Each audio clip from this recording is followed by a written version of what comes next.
We often imagine poverty and wealth as fixed destinations, but in reality, our sense of being rich or poor is shaped by comparison. It's not what we have, but how we stack up against those around us that defines our satisfaction.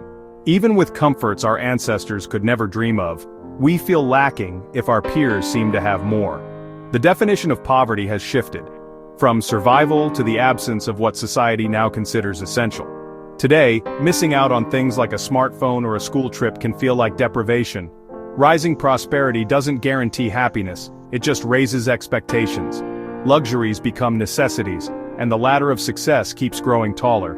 We work harder, but the goalposts move with us. Our feelings of lack aren't ingratitude. They're a natural response to a world where enough is always being redefined. We measure our lives against the curated highlights of others, not our own progress. This relentless comparison is the root of modern anxiety.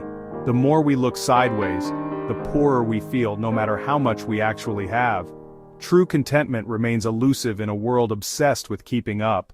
Picture a medieval king cloaked in luxury, yet plagued by discomforts we'd never tolerate.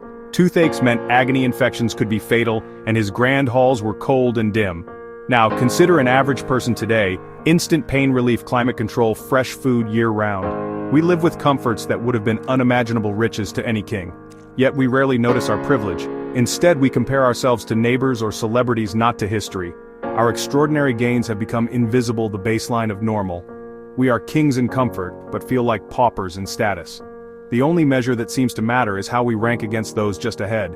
We've won the historical lottery, but we've forgotten to claim the prize. Our focus on relative status blinds us to how far we've truly come. Maslow's pyramid shows our needs. First survival, then safety, then belonging, esteem, and finally, self-actualization. In much of the world, basic needs are met, so our anxieties shift upward. Now we crave recognition and belonging more than food or shelter. Social media amplifies this, turning life into a constant comparison game. We measure our messy reality against others' highlight reels, fueling chronic inadequacy. We feel poor in status, not possessions. Esteem is elusive, granted by others, easily lost. We chase symbols of success for validation, not joy. The pursuit of status is more treacherous than the pursuit of survival. We're not just surviving, we're trying to prove our worth. The tragedy is believing that proof lies in others' judgment. Our deepest poverty is often a poverty of recognition. Our obsession with status is ancient, rooted in survival, not vanity.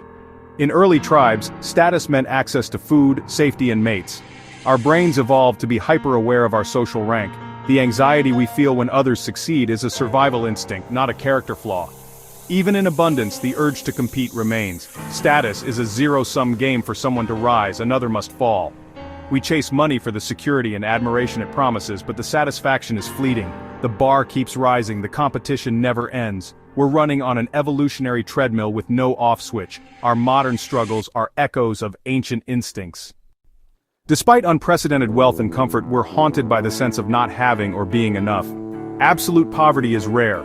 Relative poverty, measured by status, remains universal. The race for status has no finish line, the rules and symbols just keep changing. Recognizing this can be liberating. We can choose to appreciate our real gains and define success for ourselves. It's not easy, but it's possible.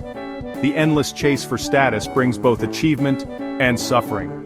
Perhaps the wisest move is to see the game for what it is, and step off the track if only for a moment. In that pause, we might find gratitude and peace right where we are.